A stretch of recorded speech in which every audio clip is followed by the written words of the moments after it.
Tu étais le 18e prince de la dynastie. Mais pendant 18 ans, tu as erré parmi le peuple, ignoré de tous. Mais aujourd'hui, on t'a soudainement convoqué à la capitale et nommé 18e prince de la grande dynastie Chu. Un tel revirement cache forcément quelque chose. Mais tu n'es pas du genre à te laisser faire. En une seule manœuvre, tu as piégé tes 17 frères aînés. Dans la salle du trône du palais de la grande dynastie Chu, on t'a annoncé, Chuning. À partir de maintenant, tu es le 18e prince de notre grande dynastie Chu. On t'a ordonné de mener une armée de 100 000 hommes. Non pas pour aller à la frontière, mais pour y affronter une force de 300 000 soldats. On t'a nommé 18e prince. Tu pensais que ton vieux père l'empereur avait enfin eu un sursaut de conscience et s'était souvenu de ton existence. Mais avant même d'avoir pu te réjouir, on t'a utilisé comme bouc émissaire, t'envoyant mener les troupes à la guerre à la place de tes 17 frères. Tu sentais une rage folle monter en toi. Toi, un homme moderne du 21e siècle, à peine arrivé dans ce monde, tu devais déjà mourir pour les autres. Mais en tant que transmigré, tu connaissais la cruauté et la froideur des luttes pour le pouvoir impérial. Un seul faux pas, et tu pouvais y laisser la vie. Que le vieil empereur t'envoie au front à la place de tes frères tombait à pic. Cependant, pas question de servir de bouc émissaire sans contrepartie. Ce ne serait pas si facile. Tu as alors faim une grande excitation. Merci, Père empereur, de m'offrir cette chance de servir et de me couvrir de gloire. C'est un honneur pour votre fils de pouvoir aider la famille impériale. C'est l'honneur de votre fils. Même si je devais mourir au combat, le corps enveloppé dans une peau de cheval, je n'hésiterai pas. En tant que membre de la lignée impériale, pendant 18 ans, je n'ai jamais rien fait pour la famille impériale. Cette fois, en allant au front, je ferai de mon mieux, quitte à y laisser ma vie, pour rembourser la bonté de mon père empereur. Ton ton résolu et ton mépris de la mort ont réduit au silence tous les princes et les ministres. Même Chu, sur son trône, en voyant ce fils qu'il rencontrait pour la première fois, ne put s'empêcher de ressentir une pointe de culpabilité. Il savait pertinemment que ses autres fils ne voulaient pas aller au front, et qu'il t'avait délibérément choisi comme bouc émissaire.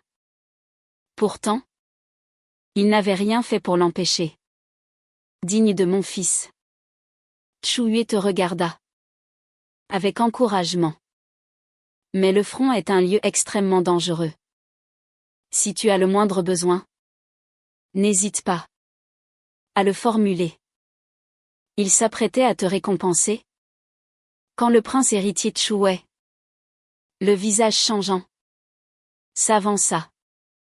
Père empereur, en tant que prince, il est du devoir de Chuning de servir la famille impériale. Le 4e prince renchérit aussitôt, c'est vrai? Père empereur. Chuning vient d'arriver au palais. Il ne connaît pas les règles. Comment pourrait-on le laisser formuler des exigences? Le 6e prince, quant à lui, te jeta un regard plein de dégoût. Père empereur, l'avoir ramené au palais et lui avoir rendu son statut de prince est déjà une immense faveur. Pourquoi aurait-il besoin de demander quoi que ce soit d'autre? Les autres officiels se mirent à approuver. Passer de simple roturier à prince? Chuning devrait être reconnaissant. Aller au front était justement sa chance de se distinguer pour la famille impériale. Exactement. Il devrait remercier Sa Majesté de lui donner cette occasion. 18e prince. Qu'attends-tu encore? Remercie vite Sa Majesté et retire-toi. Leurs paroles te firent baisser la tête encore plus bas. Tu ne connaissais aucun de ces ministres civils et militaires? Et pire encore, personne n'était prêt à t'aider. Ta seule carte à jouer était la culpabilité du vieil empereur. Envers toi et ta mère. La confrontation directe était vaine. La meilleure stratégie était de feindre la retraite pour mieux avancer. Sur le trône du dragon, Chu Yue vit que parmi toute la cour, pas un seul ne prenait ta défense, et une lueur de déception traversa son regard. En te voyant, la tête si basse, Chu Yue soupira intérieurement. Sa culpabilité envers toi ne fit que grandir. Assez! Cria Chu Yue en se levant d'un bond. Son aura impériale fit trembler les ministres, qui s'agenouillèrent tous. Pardonnez-nous, Votre Majesté. Chu Yue les balaya du regard et dit d'une voix froide, si Chuning se rend au front avec le simple statut de prince? J'ai bien peur qu'il ait du mal à se faire respecter. Garde. Par décret, je nomme Chuning prince de Panglé et lui octroie le titre de général pacificateur de l'Est ainsi qu'un fief. Le visage des autres princes se décomposa. Te nommer prince signifiait que tu avais désormais le droit de leur disputer le trône. Toi, à cet instant, tu semblais abasourdi par cette récompense, restant planté là sans savoir quoi faire. Chu Yue te regarda, pensant que, ayant grandi en exil, tu n'étais pas habitué à de telles scènes. Il te dit, ne t'agenouilles-tu pas pour me remercier? Tu revins à toi et t'inclina aussitôt. Merci, Père empereur, pour cette récompense. Chu Yue hocha la tête, satisfait. Tu viens d'arriver à la capitale et ne connais pas encore bien les choses. Reste pour l'instant à la capitale pour t'acclimater avant de partir au front. S'il n'y a rien d'autre, tu peux te retirer. Les lèvres de Chuning se pincèrent. Père empereur, c'est la première fois que je viens au palais. J'ai apporté des cadeaux pour vous et mes frères aînés. Comment pourrait-il ne rien y avoir d'autre? Ces princes t'avaient humilié aujourd'hui. Il fallait que tu prennes ta revanche. Subir une perte n'était pas dans ta nature. Et puis, la guerre coûte cher. Sans argent, comment faire? Penser qu'une simple récompense suffirait à te contenter? C'était impossible. À ces mots, le prince héritier et les autres princes esquissèrent un sourire froid. Un simple roturier qui apporte des cadeaux? Avec leur statut? Quel trésor rare n'avait-il pas vu? Allait-il s'intéresser au babiole d'un roturier? Mais sur le trône, Chu Yue afficha un air satisfait. Il semble que ta mère t'ait bien éduqué. Apporter ses cadeaux. Chuning était tout de même son fils. Et il s'apprêtait à l'envoyer au front. Comme bouc émissaire. Il ne pouvait tout de même pas refuser ses cadeaux. Chuning sortit de sa manche un pendentif de jade de la taille d'une demi-paume. Ceci est le cadeau de votre fils pour son père empereur. Le visage de Chu Yue changea. Apportez-le-moi vite.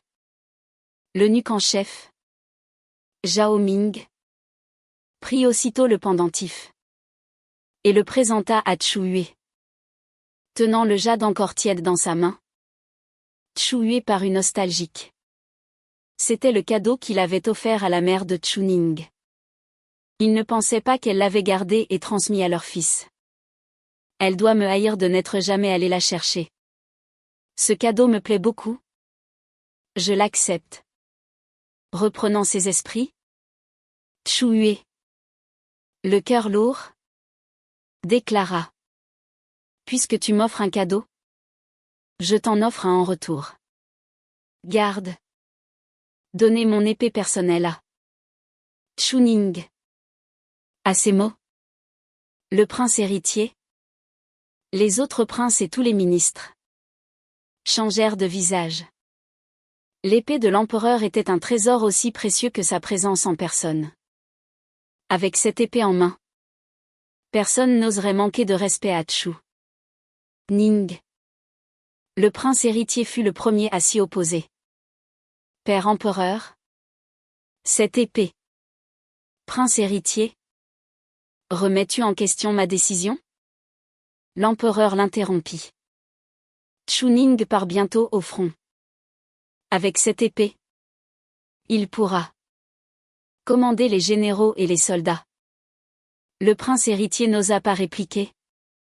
Mais un éclair de haine traversa son regard. Il convoitait cette épée depuis longtemps. Et voilà qu'elle revenait à Chu Ning.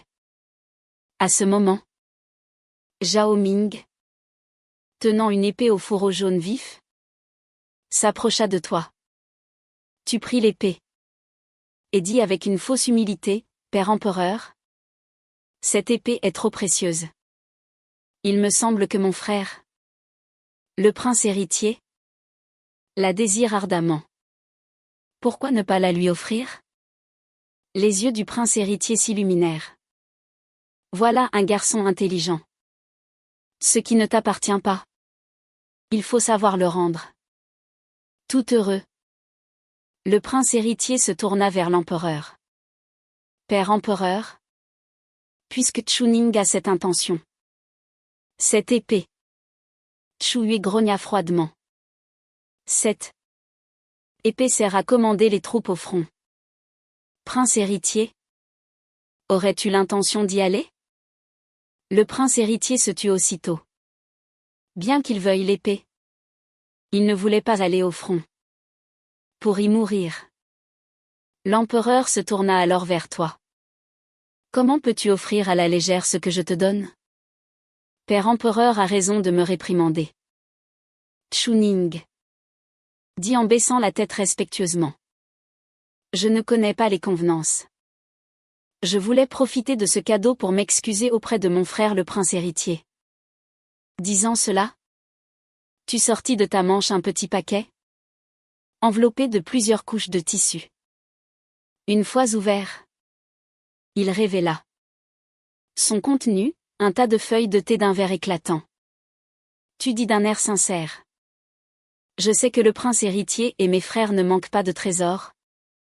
Mais ce thé, je l'ai personnellement cultivé et récolté. C'est une modeste attention.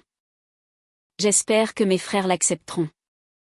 Le prince héritier eut un rictus. 18e frère. Ton intention nous touche.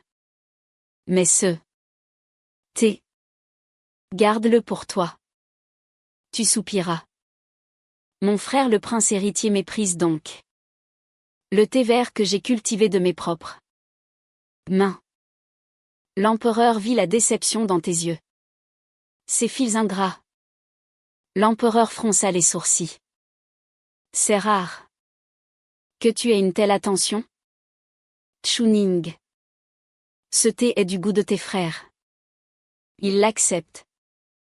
Zhao Ming distribue le thé.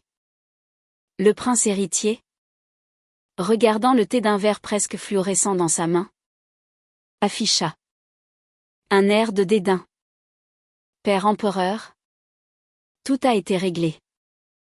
Il est temps de lever la séance. Le prince héritier était impatient de se débarrasser de ce thé vert. L'empereur acquiesça légèrement et s'apprêtait à annoncer la fin de la séance. Quand tu intervins soudainement, attendez. Le prince héritier fronça les sourcils. Que as-tu encore à dire? Tu pris un air un peu gêné. Frère prince héritier, la courtoisie est réciproque.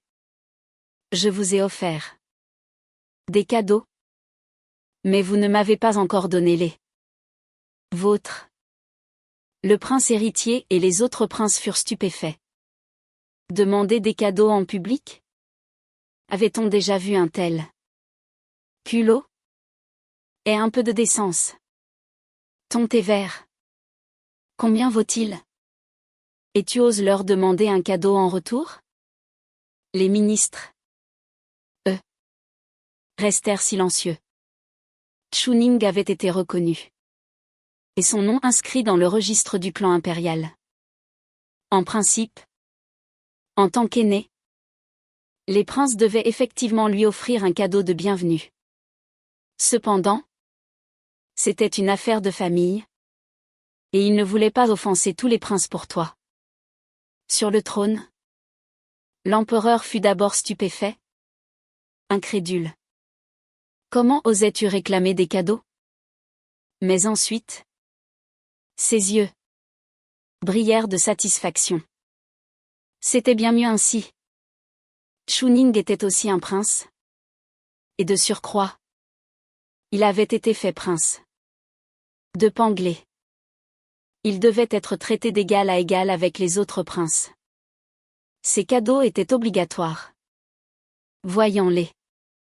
Prince silencieux. L'empereur se caressa la barbichette et sourit. En tant que frère aîné, par bienséance, vous devriez lui offrir un cadeau. Et de plus, vous venez de recevoir les cadeaux de Chuning. Par courtoisie, il est normal de lui rendre l'appareil. L'empereur ayant parlé, les princes ne purent plus se dérober. Le prince héritier prit la parole le premier. Père empereur a raison. Votre fils est prêt à offrir 10 bons chevaux à son 18e frère. Un cheval de qualité supérieure valait au moins 200 taels d'argent. Le prince héritier ne pouvait pas offrir un seul cheval. Mais il ne pouvait pas non plus offrir quelque chose de trop cher. 10 chevaux. Ce n'était ni trop, ni trop peu. Les autres princes, après un rapide calcul mental, s'avancèrent. À leur tour. 18e frère. Ton aîné t'offre 2 de ses manoirs au sud de la ville. Moi. Je t'offre 2 forges. Moi. 100 rouleaux de soie. Moi. Une collection de perles luminescentes. Bien que les princes soient réticents, leur père l'empereur avait parlé. Qui oserait refuser? Penser qu'avec un simple thé vert, il leur avait soutiré des biens si précieux.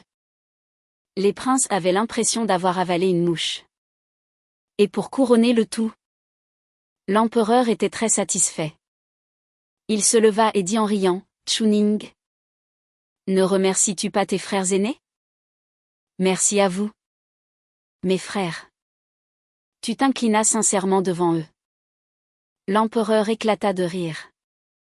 Voilà ce que j'appelle une famille. À l'avenir, vous devrez vous entraider pour assurer la prospérité de notre grande Chou. D'ailleurs, comme tu viens d'arriver à la capitale, tu ne connais pas encore bien les lieux. Je t'assigne 2 gardes pour t'accompagner, afin que tu ne te perdes pas.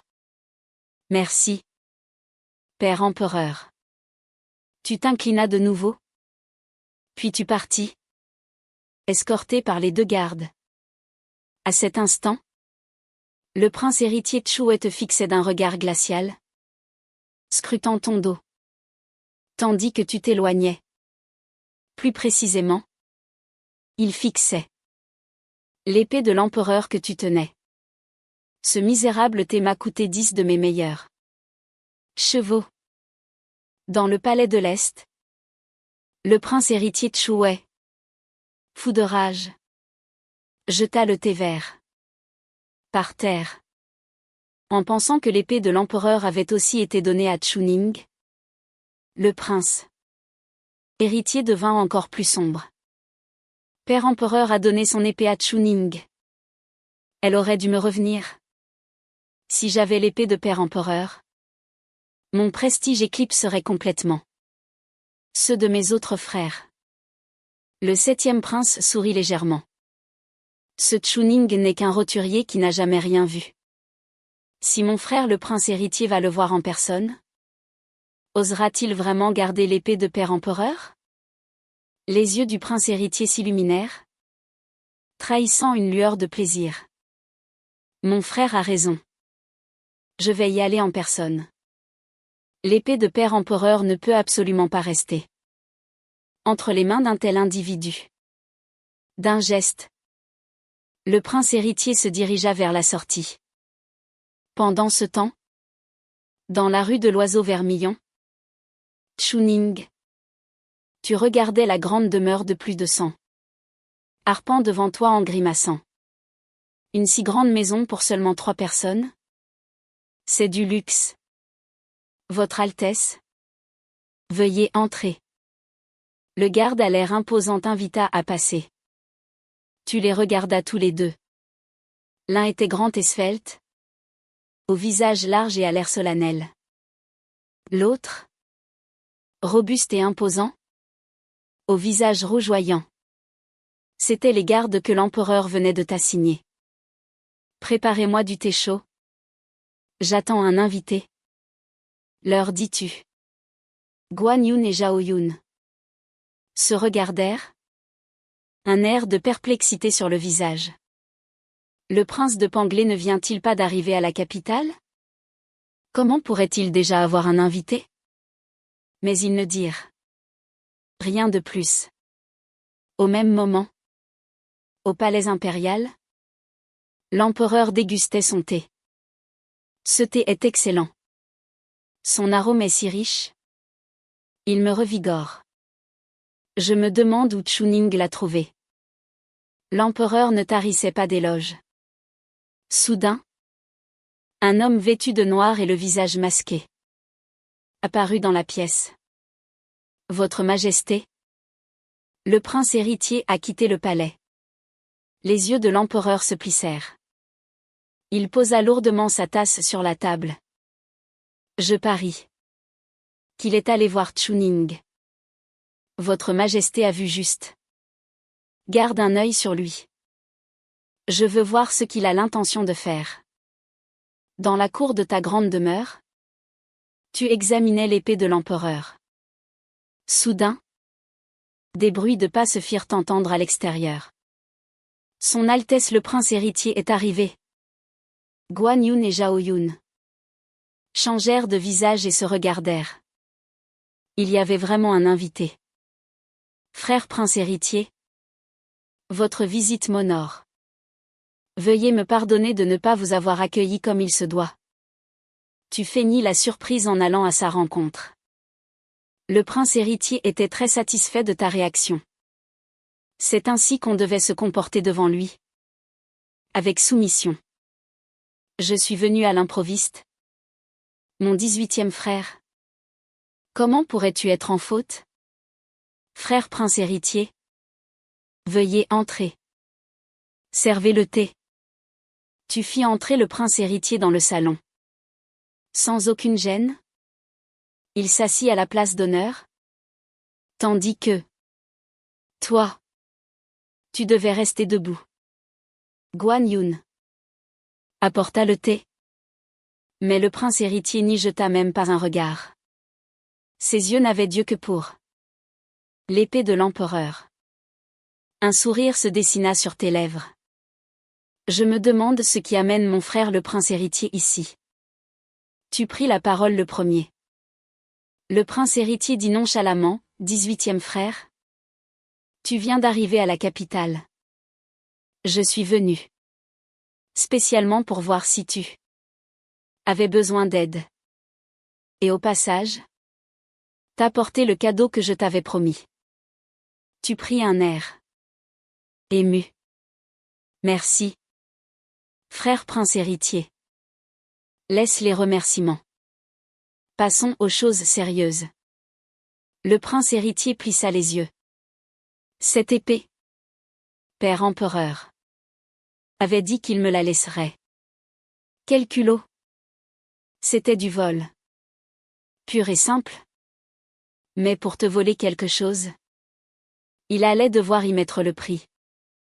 Tu pris un air réticent. Cette épée m'a été offerte par père empereur. Si je la donne au prince héritier, Père. Empereur pourrait ne pas l'apprécier. Tu n'es qu'un homme sur le point de mourir. Qu'est-ce que ça peut te faire? Le prince héritier ricana avec supériorité. Je te l'échange. Contre autre chose. Ainsi. Même si Père Empereur l'apprend, il ne te le reprochera pas. Tu viens d'arriver à la capitale. Tu dois manquer de beaucoup de choses. Dis-moi ce que tu veux. Demande ce que tu veux. Tant que tu lui cédais l'épée de ton plein gré, l'empereur ne pourrait rien lui faire. Tu restas silencieux un instant. Puis tu dis à contre-cœur, puisque mon frère le prince héritier insiste, je ne peux refuser. Je pars bientôt au front. J'ai besoin d'un peu d'argent pour motiver les soldats. Le prince héritier t'entendit. Tu veux juste de l'argent? Ce n'est pas un problème. Il accepta de te donner 60 000 taels d'argent. Et tu lui remis très volontiers l'épée impériale. Le prince héritier, tenant l'épée, s'imaginait déjà l'utiliser pour asseoir son autorité sur les autres princes. Avec cette épée en main, tous les princes de la capitale devraient désormais se soumettre à lui. Il quitta la résidence le cœur léger. Mais il ne se doutait pas qu'à peine avait-tu vendu l'épée impériale pour 60 000 taels au prince héritier, que l'empereur fut mis au courant. Il entra dans une fureur noire. Le prince héritier a osé. 60 000 taels. C'est du vol qualifié. Il ordonna aussitôt que le prince héritier soit confiné. Un mois dans le palais de l'Est pour copier des sutras. C'était une forme d'assignation à résidence. Quant à toi, qui avais si facilement vendu un trésor impérial, l'empereur, bien qu'en colère, pensa à tes 18 années d'exil, à ton retour récent, et au fait que tu étais un bouc émissaire. La culpabilité l'emporta. Non seulement il ne te punit pas, mais il te fit don de sa lance d'argent. L'eunuque en chef Zhao Ming, en entendant l'empereur t'offrir la lance d'argent, écarquilla les yeux d'incrédulité. Mais il s'inclina et partit exécuter l'ordre. Le garde caché dans la pièce était tout aussi stupéfait. L'épée était un symbole du statut de l'empereur, équivalent à sa présence. Elle permettait de soumettre beaucoup de gens. Mais cette lance avait été utilisée par l'empereur lui-même. La posséder donnait le droit d'exécuter sans procès. Comparée à l'épée, la lance de l'empereur était bien plus intimidante. Le garde s'empressa de dire, Votre Majesté, si vous donnez la lance d'argent au prince de Panglé et qu'il en abuse, les conséquences pourraient être difficiles à gérer. L'empereur jeta un regard au garde. En abuser? Penses-tu que Chuning sait ce que cette lance représente? Le garde eut un rictus. Le prince de Panglé a même osé vendre l'épée de l'empereur. Il semble qu'il ignore vraiment la valeur de ces objets. Mais en allant au front, il aura besoin de quelque chose pour se faire respecter des généraux. Son seul statut de prince ne suffira certainement pas. Ce n'est qu'avec la lance d'argent de l'empereur que les troupes du front lui obéiront. 1000 mots se résumèrent en une seule phrase, Votre Majesté est sage. 1 heure plus tard, dans ta résidence, tu étais dans l'arrière-cour, comptant joyeusement ton argent. De toute ta vie. C'était la première fois que tu voyais autant d'argent. Il y en avait une douzaine de grands coffres. À ce moment, une voix retentit de l'extérieur, décret impérial. Tu lâchas l'argent et sortis immédiatement pour recevoir le décret. Bien que tu ne saches pas pourquoi ton père l'empereur te le faisait parvenir, tu te doutais que c'était lié à la vente de l'épée. Zhao Ming te regarda. Toi qui baissais la tête avec un air inoffensif. Et soupira. Il lut lentement, le prince de Panglé. En tant que prince. S'apprête à partir pour le front. Je suis profondément satisfait. Pour récompenser sa loyauté envers la nation. Je lui fais don de la lance d'argent. Aussitôt. Un garde impérial en armure noire lui tendit une lance entièrement blanche. Votre humble fils vous remercie. Tu afficha un sourire et dit à Zhao Ming. Merci. Mon eunuque. D'avoir apporté ce décret. Voici un peu d'argent pour vous offrir le thé. Tu lui tendis un lingot de 50 taels.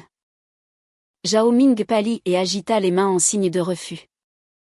Apporter le décret est le devoir de votre humble serviteur. Votre Altesse. Ce n'est pas la peine. J'ai encore affaire au palais. Votre serviteur prend congé. Sans même attendre ta réponse. Il tourna les talons et disparut. Le prince héritier avait acheté l'épée et l'empereur l'avaient mis en confinement. S'il acceptait ton argent, l'empereur lui couperait probablement la tête.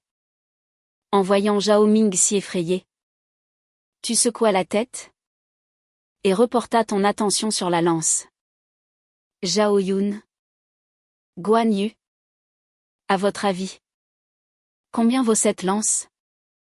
À peine Zhao Ming était-il parti que tu posas la question.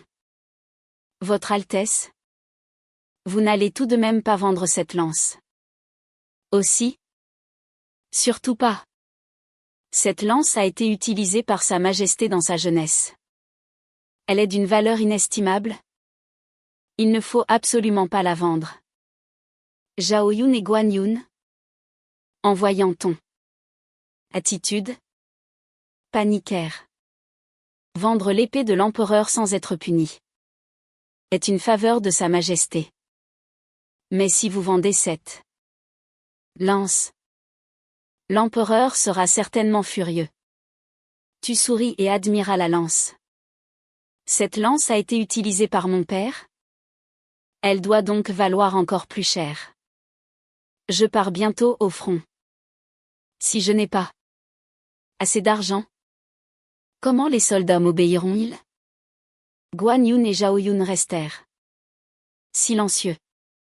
La défaite au front n'était pas seulement due au manque de provisions, mais aussi au manque de soldes. Si le prince de Panglé arrivait les mains vides, quel soldat obéirait à un prince sans pouvoir, sans relation et sans argent? Tout ce que le prince de Panglé faisait, c'était pour les soldats du front. À cet instant, l'image que tu projetais à leurs yeux changea complètement. Ils te prenaient pour un simple bouc émissaire? Un prince? Mais tes actions les avaient complètement conquis. Votre Altesse se soucie de la nation? Au point de vendre la lance offerte par Sa Majesté. Zhao Yun est prêt à vous montrer le chemin. Tu souris. Allons d'abord à la résidence du deuxième prince. Au palais, l'empereur lisait des rapports. Soudain, un garde caché vint lui rapporter, Votre Majesté. Le prince de Panglé se dirige avec la lance d'argent vers la résidence du deuxième prince. Le pinceau qu'il tenait s'arrêta net, et une tache d'encre noircit une grande partie du document. Fou de rage, l'empereur jeta le rapport par terre. Que veut faire Chuning? Veut-il aussi vendre la lance d'argent que je lui ai donnée? Cet imbécile ne sait-il pas que cette lance peut lui sauver la vie en cas de besoin?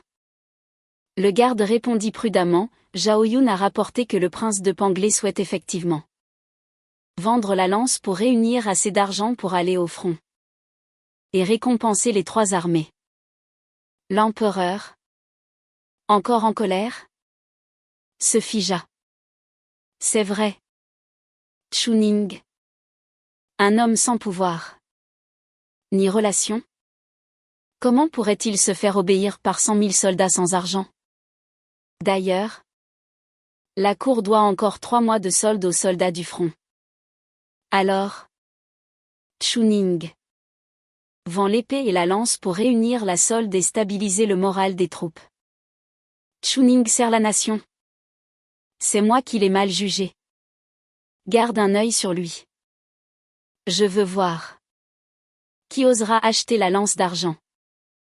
Dans le salon de la résidence du deuxième prince, Chu-Ming regardait la lance d'argent, les yeux brillants. C'était la lance que son père avait utilisée dans sa jeunesse. Elle avait bien plus de sens que l'épée. Chu-Ming regarda son frère avec un air faussement naïf. Deuxième frère, cette lance te plaît? Oui. Elle me plaît. Chu-Ming, fasciné, hocha la tête sans hésiter. Puisqu'elle te plaît, je te la vends. L'épée de père empereur a été vendue 60 000 taels d'argent au prince héritier. Cette lance vaut plus que l'épée. Pour 100 000 taels d'argent, tu peux la garder. Le deuxième prince, en entendant cela, paniqua.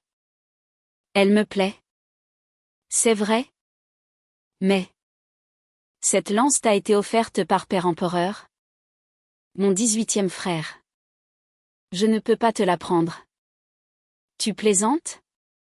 Le prince héritier a acheté l'épée et a été mis en confinement. Si j'achète cette lance, qui sait comment père empereur me punira? Elle me plaît. Mais je ne veux pas être puni.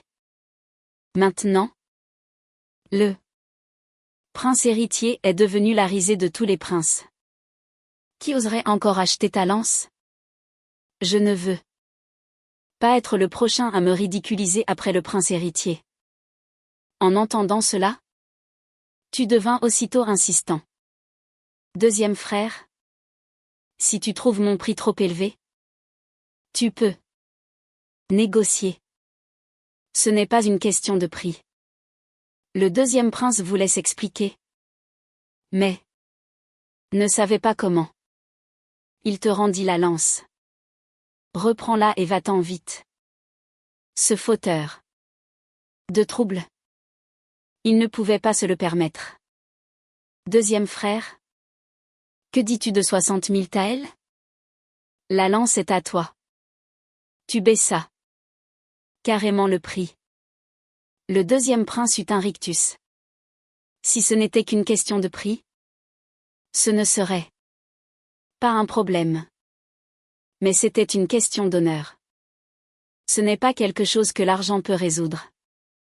18e frère, ton intention me touche. Mais je ne peux vraiment pas accepter cette lance. Le deuxième prince soupira.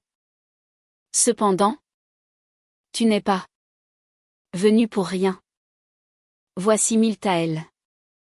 Pour compenser le temps que je t'ai fait perdre. Un serviteur apporta aussitôt un petit coffre. À l'intérieur, des lingots d'argent étaient soigneusement alignés. Tes yeux s'illuminèrent en voyant l'argent. Mais tu pris un air déçu. Bon. Puisque deuxième frère n'en veut pas, je vais aller voir troisième frère. J'ai encore à faire. Je ne te raccompagne pas. Le deuxième prince regarda Chu-Ning partir et essuya la sueur de son front. Ce fauteur de trouble était enfin parti. Même s'il s'était fait escroquer de 1000 taels. C'était bien mieux que le prince héritier en confinement. D'ailleurs, Chu-Ning a dit qu'il allait chez mon troisième frère. Et si mon troisième frère l'achète, ça va être amusant. Tu allas effectivement à la résidence du troisième prince. Mais la nouvelle de ce qui s'était passé chez le deuxième prince s'était déjà répandue. Il n'eut pas le temps de parler. Que le troisième prince refusa d'emblée ta proposition. Bien sûr. Pour se débarrasser de toi. Il te donna aussi 1000 taels d'argent. La suite fut simple. Avec l'exemple des deuxième et troisième princes, Les autres princes, avant même que tu n'arrives, avaient déjà préparé 1000 taels d'argent. Vous étiez partis à 3 les mains vides. Et au retour, vous dûtes acheter une calèche. Elle était remplie de 16 petits coffres. Sur les 18 princes, sans compter le prince héritier et toi-même, chacun t'avait donné 1000 taels. Soit un total de 16 000 taels. En une seule sortie, tu étais revenu les bras chargés. Il faut bien assez d'argent pour aller au front. L'argent est là. Priorité. La nouvelle parvint rapidement au palais. Chaque prince lui a donné 1000 taels pour s'en débarrasser. L'empereur écarquilla les yeux. Chuning a récolté autant d'argent en faisant juste un tour? Le garde caché hocha la tête. L'empereur tremblait de rage. Ces princes, quand la guerre a commencé, je leur ai demandé de réunir des fonds. Et un par un, ils ont caché leur argent, ne voulant rien donner. Et maintenant, pour se débarrasser de Chuning, ils donnent 1000 taels sans hésiter. Quelle générosité!